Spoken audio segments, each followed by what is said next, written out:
Actions that day would be left to the American people.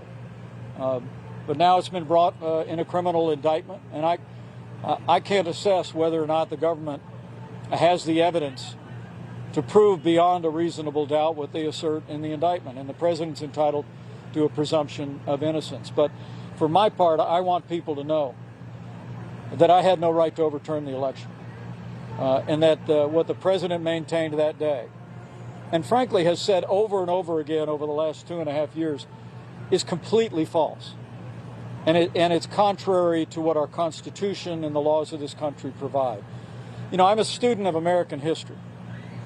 And the first time I heard in early December somebody suggest that as vice president I might be able to decide which votes to reject and which to accept, I knew that it was false. Our founders had just won a war against a king. And the last thing they would have done was vest unilateral authority in any one person to decide who would be the next president. I dismissed it out of hand, but sadly the president was surrounded by a group of crackpot lawyers that kept telling him what his itching ears wanted to hear.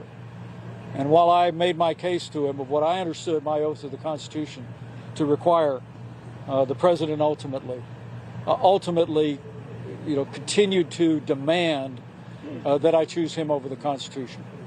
And so in this moment, irrespective of how this case plays out, I want the American people to know that I believe with all my heart that by God's grace I did my duty that day.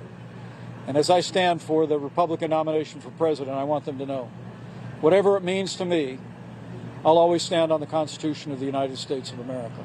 Look, our country is more important than any one man.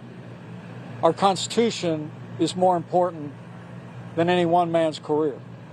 And that's true of me, and that's true of the president, former president of the United States. So we're going to stand on the facts. We're going to stand by what happened that day, the stand that we took, and trust ourselves to the judgment of Republican voters and ultimately the American people. Mr. President, tighten the money supply. Sir, the statewide near-total abortion ban is still in legal limbo. What are your thoughts about I'm sorry, I couldn't quite hear you. So the state's near-total abortion ban is still in legal limbo. What are your thoughts regarding this issue? Well, I'm pro-life. I don't apologize for it. And I couldn't be more grateful to the Republican leadership in the General Assembly and to Governor Holcomb for signing historic protections for the unborn here in Indiana. I'm someone that believes that when the Supreme Court overturned Roe versus Wade, they returned the question of abortion to the states and to the American people. And I've been supporting efforts around the country, here in Indiana, recently in Iowa and other states that have been advancing protections for the unborn. But one of the differences in this campaign for the Republican nomination is I also believe the president and the Congress play a role in the debate over the future of the sanctity of life. I'm someone that believes that while we'll continue to champion the strongest protections possible for unborn children and strong support for women in crisis pregnancies at the state level, if I have the privilege of being president of the United States, I believe the time has come for a minimum national standard of 15 weeks.